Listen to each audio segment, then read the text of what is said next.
So I had a conversation with a friend just now, and we touched the topic of self-love, self-confidence, and where is the line between loving yourself and doing that in a healthy way, let's call it that. And in our specific conversation, it was mostly jokes. But for me,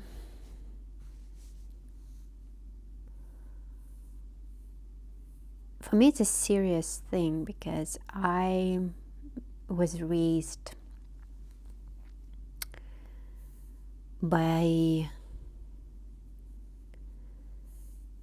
two very different parental figures.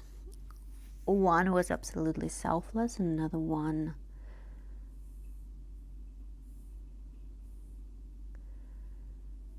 one never accepted an idea that they could be wrong. Both had really hard lives, and both, for me, were a rather example what I would not like to be ever. And that got me stuck for years.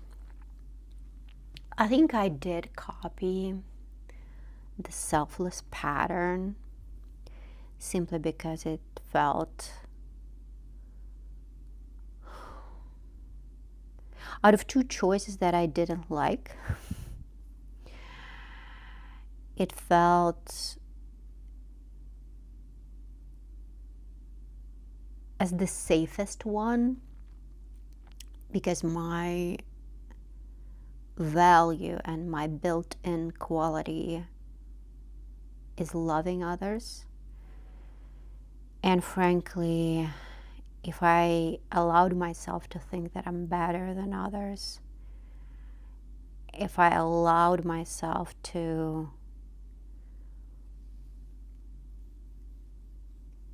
put myself in any way higher than the others, it's just unacceptable. I just couldn't allow myself to do that. So it's just no. So I chose without not having any better idea how do I manage a relationship with the self and attitude towards myself. I chose self-diminishment and low self-esteem, and doing my best to erase myself into nothingness and serve others and cater their needs and do everything that others wanted me to.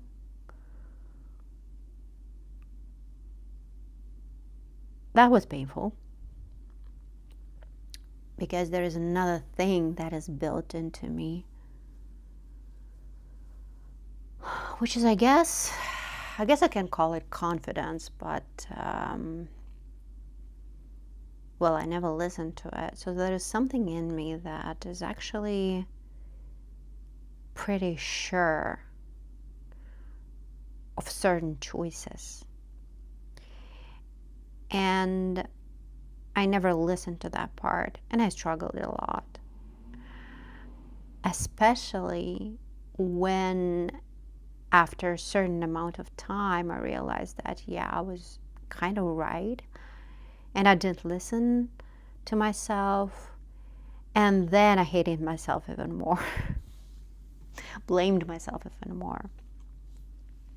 But listening to that part is scary for me. I think it was the scariest, because immediately my mind goes to, what if I am too confident? What if I am too sure of what feels right.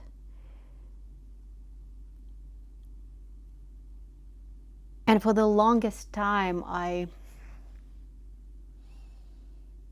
couldn't allow myself even try, because I had that other example of a person who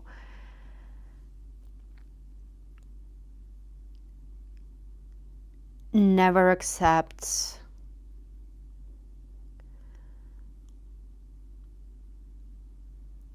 any even tiniest idea that they could be wrong, and they blame everything on the others, and that is so like deeply unacceptable for my nature, for who I am, that I couldn't even allow myself to have confidence.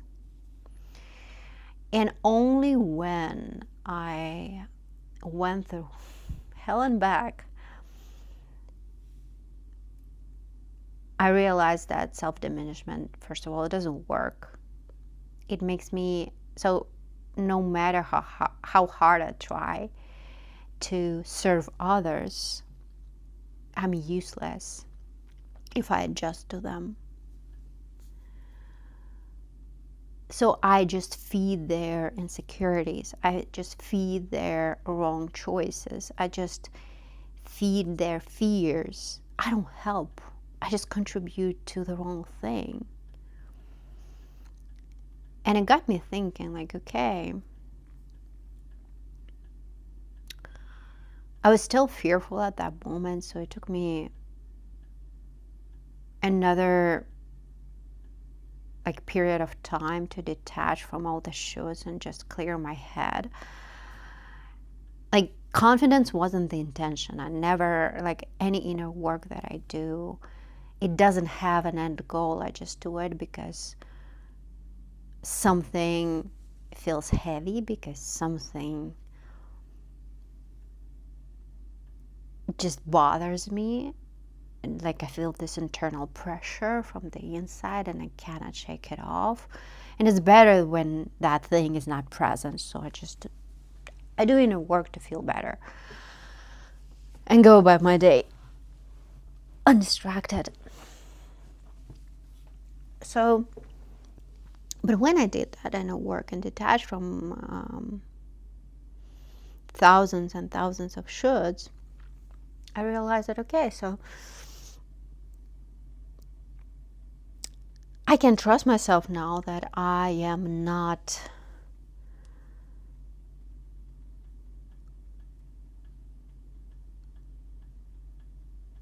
susceptible to blame. I'm not like willing to choose judgment and anything that would ever hurt others. And I'm like, okay, I think I can trust myself. And then I got curious, okay, what if I allow myself to just be myself, to do what feels right? And luckily, and this is, I strongly believe this is how life works.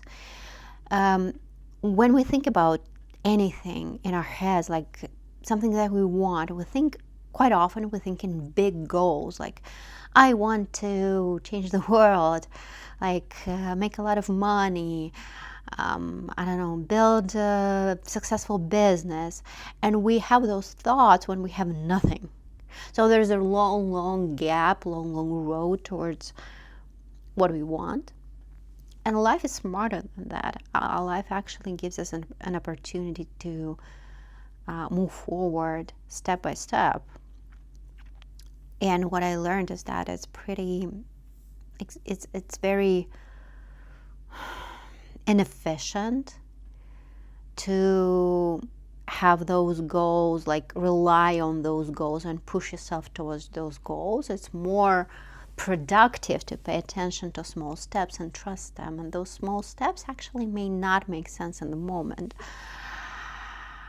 And one example of that would be when I started trusting myself and life gave me an opportunity to trust myself in safer choices first. Like, I don't know, like I felt like buying a lot of books. Okay, there was a financial risk, but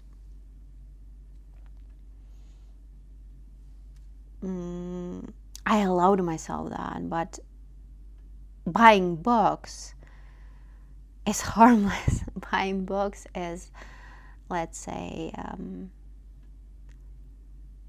it doesn't involve anyone. It's just my own financial risk. And if I take responsibility for my own choices, it's fine.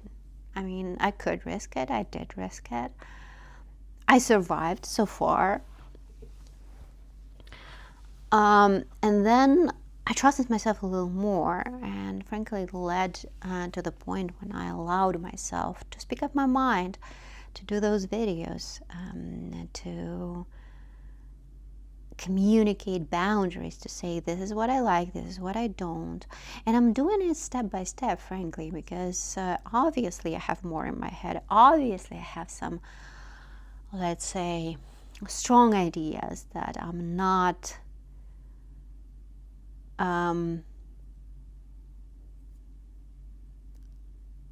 let's say I'm not bringing that to public just yet, but I may do that tomorrow.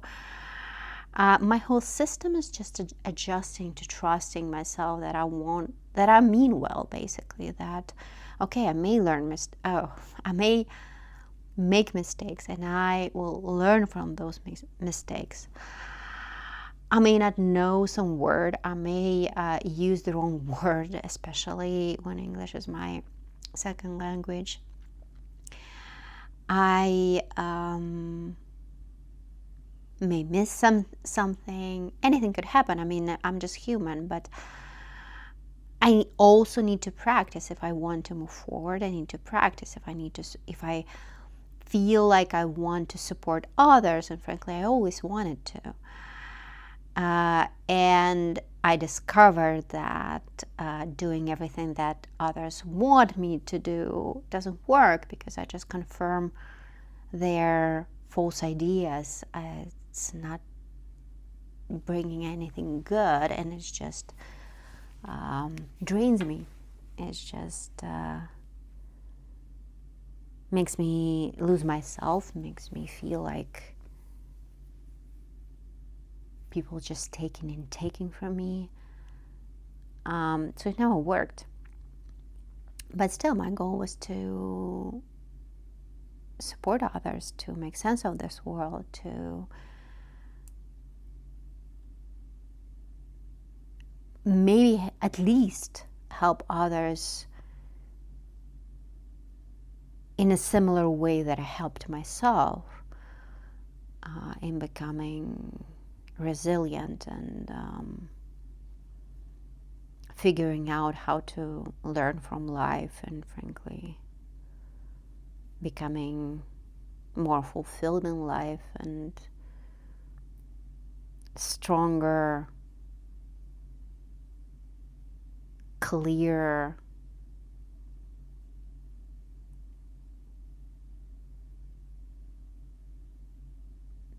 many things. I still don't have the sales pitch for everything that I'm going through, but it's a little bit challenging, because my whole path and my whole philosophy is about how to live human life. And if I told you that I know something that will make your life amazingly easy or just pure joy, I'd be lying. And anyone who says similar things, they're wrong, either consciously lying or just wrong. So knowing that, clearly it's hard for me to package my philosophy or my personal interest in how life works, so that it's immediately appealing and competes with all the coaches out there.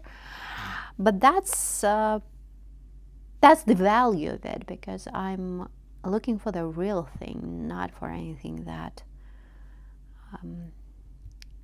looks good. And a real thing is that life is a learning experience, and learning happens, growth happens at a point of stretch. Just like a muscle, we need to exercise it and stretch it and basically tear it, like bring a little bit of discomfort, for it to grow. You cannot grow in comfort. And so many people still want to believe that they could. But what they do instead is that they numb themselves.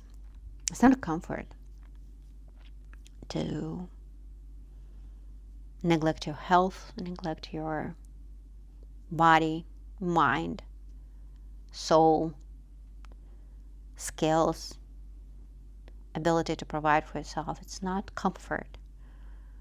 And neglect hurts, and to numb themselves, they use whatever substances, distraction, gaming, porn addiction, whatever people use. So that is that. People think they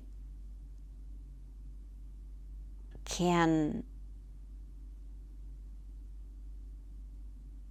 be steadily comfortable, yet they're bringing different type of uncomfortable in their lives.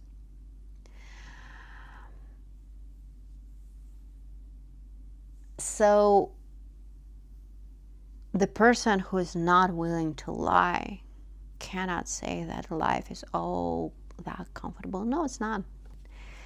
But going through that an awareness, some type of clarity, and making choices that actually fulfill you, make you feel better about yourself, make you grow, you see the progress, and making those choices in a number of areas in your lives, hopefully in all areas of your lives. That's a beneficial skill, although it's not just one skill, but learning from life, let's say. Let's make it like a general direction, learning from life. If that was just one thing, that's useful. And that's what I'm about. And I honestly think that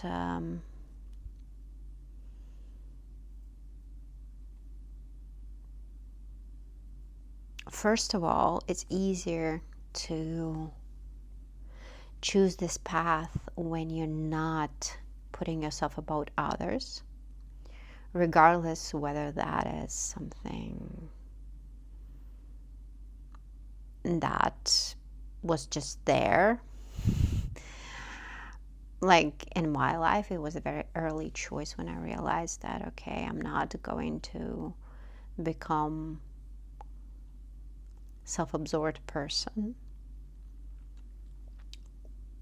But I think it's doable from any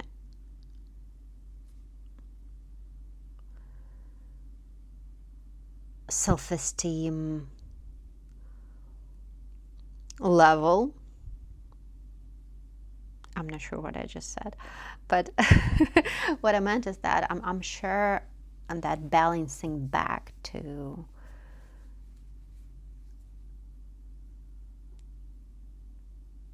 ability to learn from others, to humility, to ability to be open to possibilities and to learning from life and from other people included.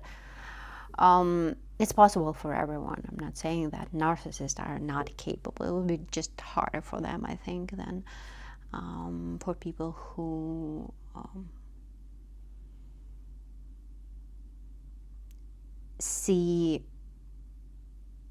who look for solutions within themselves. And I think that people who see problems within themselves, it's easier for them actually to find solutions within themselves, rather than people who are oriented outward and blaming others and cannot look inside and actually accept their accountability and responsibility for their own lives and choices. So that is that. So back to my personal situation. It's pretty recent that I allowed myself not only to do those baby steps towards what feels right, but also speaking up, but also at this point enjoying my life and saying, yeah, I like what I see, and what I see is my own growth, because frankly, new people in my life, they just meet me and they think that, well, this is Anna, she's just like that. From my videos, you look at me and you just see me now. At the point when I started recording these videos. But there was a year before that when I recorded videos and I couldn't just publish them, because what I saw in me was, I don't know how to describe it. I just saw my own discomfort with myself, and I needed to change quite a bit. Only a year ago, I felt like I have access and control of my own body. That's an interesting feeling, by the way. So imagine living over 40 years not being able to fully access or control your body. Not in a physical way, but more in a disconnect of who I was and the truth I would say truth that my body carried. Like I don't know how to explain it, but it felt like a physical distance, like there is my soul or whatever, me, and it's tiny and somewhere buried deep down inside of me, and there is something like layers and layers and layers of something, and then there is my body, and it's like when I felt the truth within me, like honest attitude or reaction, which was, let's say, chill, confident, I don't know, creative, whatever. I had layers and layers of something that distorted my reaction so much. So I have an impulse and I feel that impulse is pure and, let's say, normal, courageous, honest. But I open my mouth and my words come out, like different words come out, not what I have in my head. I'm like, what the actual fuck? Or I know that the situation is okay, but my body's shaking, and I'm like, what the hell is going on? Why is it shaking? Let's say someone said something insulting or whatever, unpleasant. And there has always been part of me that was like, okay, what's his problem? Like, don't care that much. But there was another thing that made my hands shake and made facial expression a certain way. And all those inconsistency, like the gap between my true personality, my honest, pure self, and what came out in the world and what was presented in the world. That was a huge gap, and it annoyed me, and I felt like really from the earliest age. I remember how I came to my grandmother and told her, listen, I feel this spark within, and then literally I felt like a spark, but I don't have access to it, and I don't know what to do. She shrugged and just switched the topic, but yeah, so feeling like I'm finally in control of my own body and have access to my own body, and that what I felt like spark or something deep down finally kind of let's say took all the space of me. I know it sounds bizarre, but that's how it felt. That was new. That was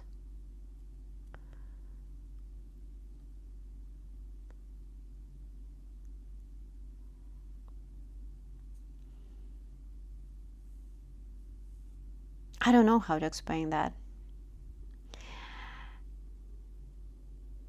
But I lived it, and I know it, and I know how it felt before, and I know how it felt to doubt myself every small thing that I think or do. I know how it felt to fear everything. Well, fear, most probably it is still present. It is present, frankly. But I know how to move forward. I know how to detach from it. So knowing all of that and knowing that I did it, so basically I just worked hard and invested time, money, effort, everything. And I allowed myself to finally restore all of my defaults and be fully me without all of those layers of bullshit that got in the way. I'm allowed to be proud of what I see in front of me. So that conversation that happened today was actually about that. So the person is new in my life, and they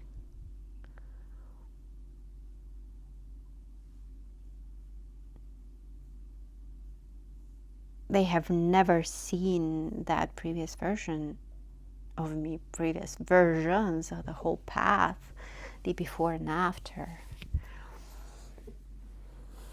or some better versions in between. They have never seen that. So when I now mention how I enjoy being myself and how I love what I see in front of me, clearly it sounds to a person who don't know, who doesn't know like the whole thing, the whole story. It sounds like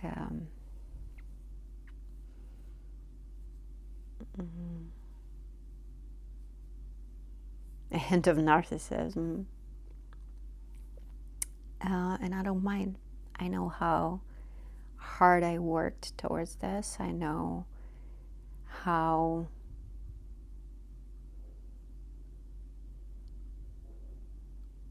strict I am with one and only one criteria, and never ever think that I'm better than others.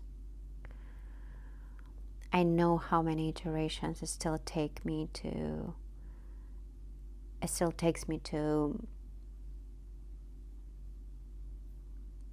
double and triple check that I'm not going that direction. But as long as I don't think that I'm better than others, I have no problem in being confident and speaking my mind and learning from the feedback. People are welcome to say what they think. I may or may not agree with them, but I will learn anyway. I either will learn how to be more eloquent and explain things better, or I learn new information, or I change my mind and learn from that. There is no losing in learning when the person is open to upgrade their thinking, when they're willing to become better and grow from where they are, and they respect others. There is no problem in enjoying who you are and your own choices, if they work. Because frankly, with all the dynamic of growth, quite often I think most often I live in this tension of growth. Tension of, oh, there's the next level, I see it. Oh, there's the next challenge, I'm working on it. Oh, there's the next stretch. I need to fit that thing into my life and figure out how to do that thing, improve that thing. Oh, that thing is crappy, I need to do it better. Oh, there's another mistake, etc., etc. So I constantly solve so many problems and so many fronts because I care about growth in all the areas of my life. And I have a number of projects besides just my life. Is something that I want to bring into this world, and I have requirements, pretty high requirements for each. So with all of that, moments when I actually enjoy what I create are valuable.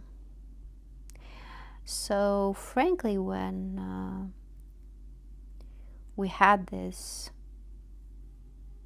joke with a friend that I am a bit of a narcissist or whatever, it's fun. It's fun because I know how far I am from it. It's fun because I'm so happy for the girl who felt she was so unworthy and hated herself and diminished herself,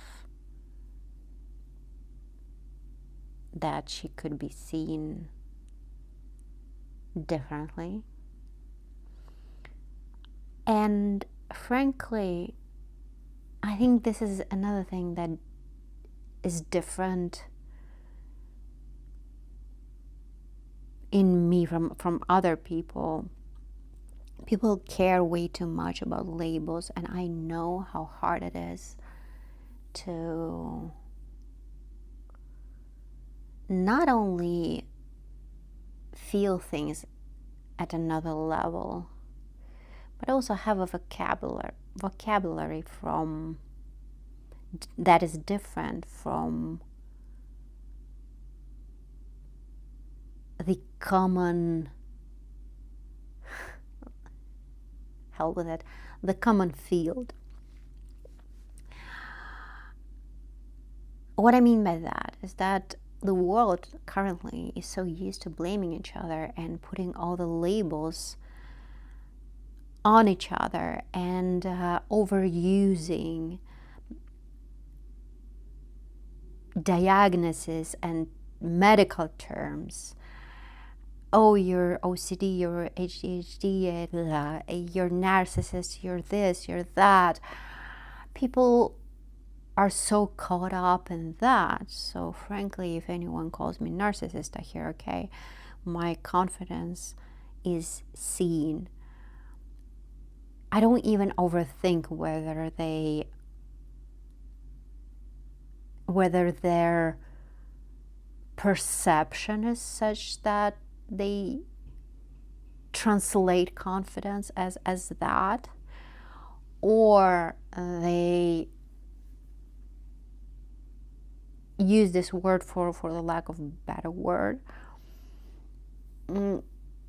Because when people joke, there's another thing. I'm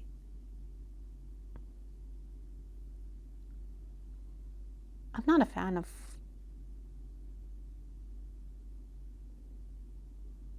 jokes.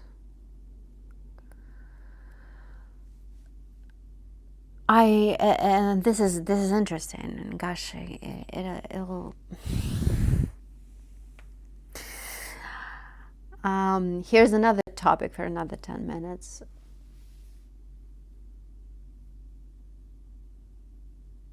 I have always loved stand-up comedy. I love it. I loved it since the early age, but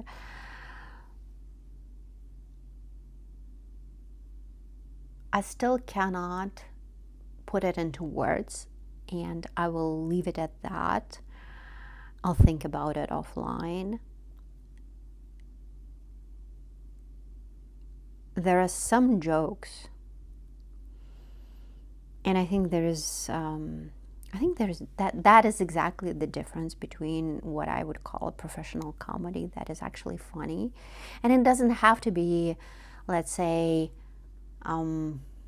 too careful with words or labels or whatever, but people can actually be funny, and that's a skill, and I appreciate it. I love it, and it just helps so much to live in this world. But there are other types of jokes,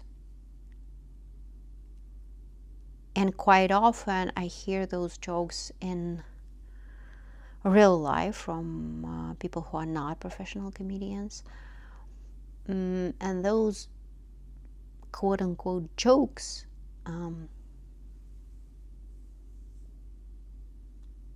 it's a very visible pain and very visible insecurities, and I cannot see them as funny, unfortunately.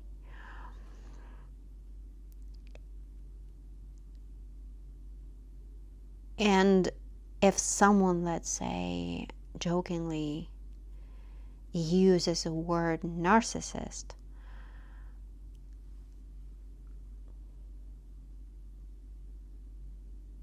I'm thinking, would I ever use that word towards any other person?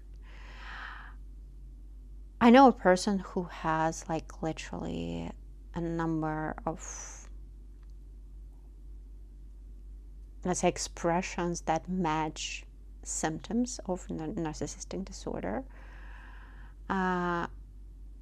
Unfortunately, I have that information in my head. I wish I didn't. I would do my best never to use that word even towards that person.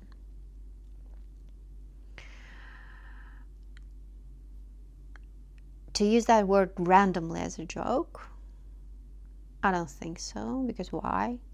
I don't use those words. So people use those diagnoses quite often as jokes. Oh, you have OCD. No, I cleaned my apartment because I was about to invite guests. I think that's reasonable, and not it shouldn't be even jokingly a diagnosis. It's weird to go there. But what I'm saying is that if anyone uses a certain thing, I think it shows that they are pretty, if I had to psychoanalyze them, and I know they may listen to it and recognize this conversation,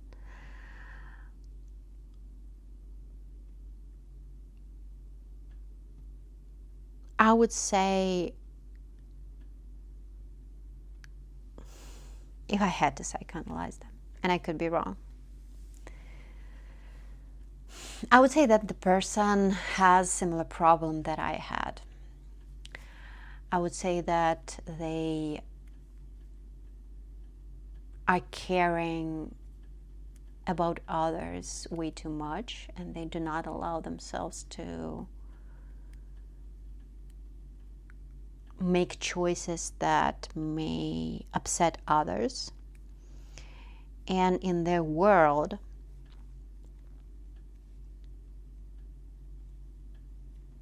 they would call themselves narcissist if they were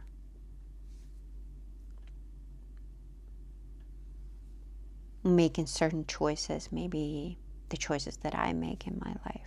They would call themselves narcissist if, or someone else narcissist if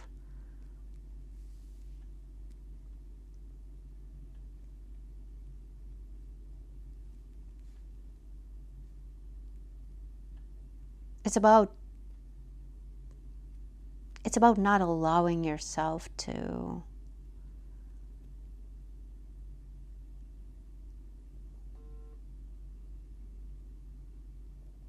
actually have that confidence in your own choices when other people may not be comfortable with those choices. It's about daring not to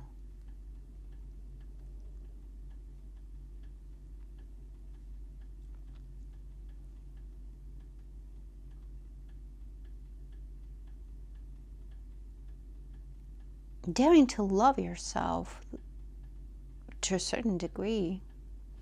And it's really hard. I actually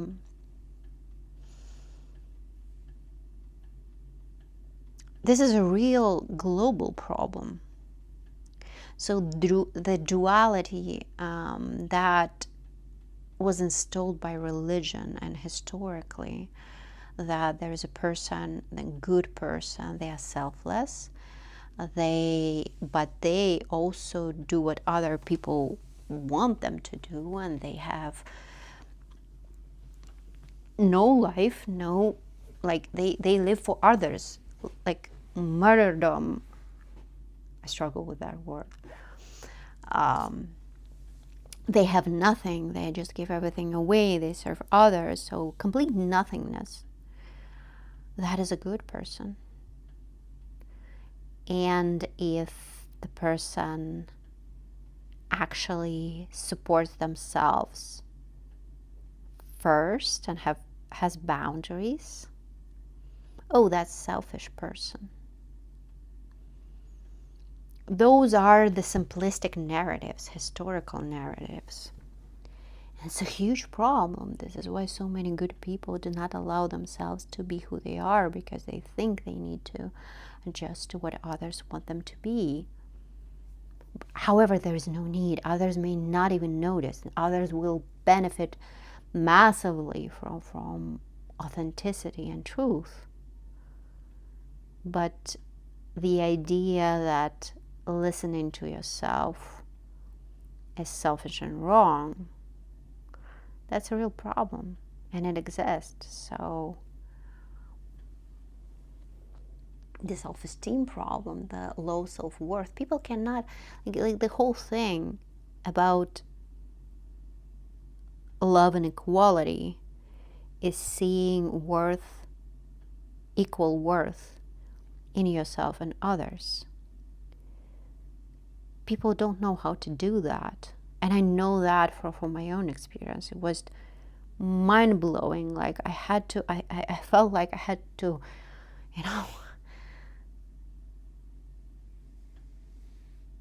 like dissolve into molecules, like, and then rearrange back into another new person to experientially understand that. So it was so hard for psyche, so hard for body to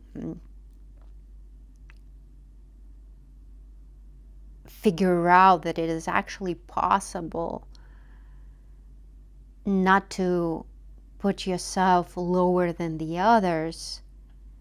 So it's not about being higher or lower, like how it actually feels to feel your own self-worth, live from your own self-worth, choose from your own self-worth, and seeing equal worth in others. This feeling is very different. It's very new in my life, and it's very different from anything that I could have imagined before.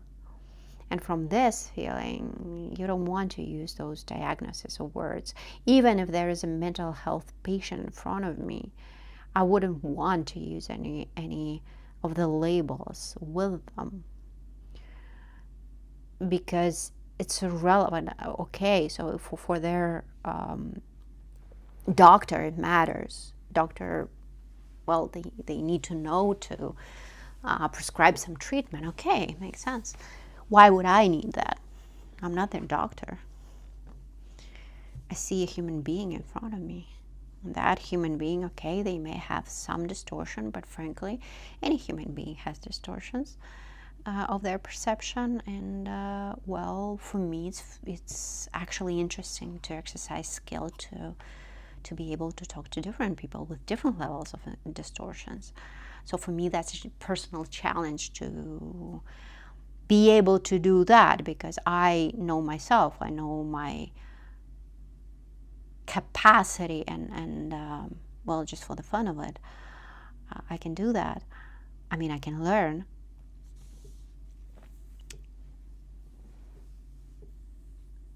But most people don't know how it feels to see yourself as worthy. So I do anticipate many people confusing my confidence with selfishness or whatever. And I'm sure, like 100% in from my own experience, that people, things that they do not allow themselves to do, they may put actual label of selfishness on those things, and then blame others for that too, because that's how it, like, if you feel yourself as worthy, you see others as worthy too. If you blame others and measure others, that is the sign, that is just very clear that you don't see yourself as fully worthy, like you're in the game of protecting your worth or proving your worth, or your worth is attached to something external. So, and everyone,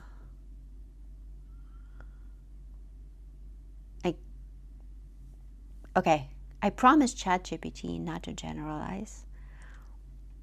Most people live like that. Not everyone. Most people live like that.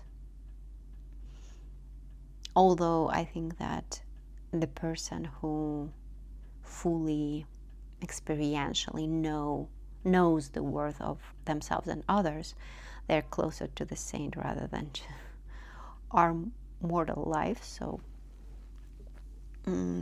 we'll see. Life is long.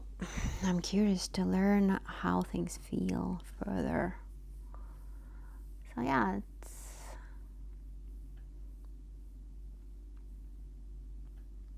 It's a good 15 minutes about self-worth. See you next time then.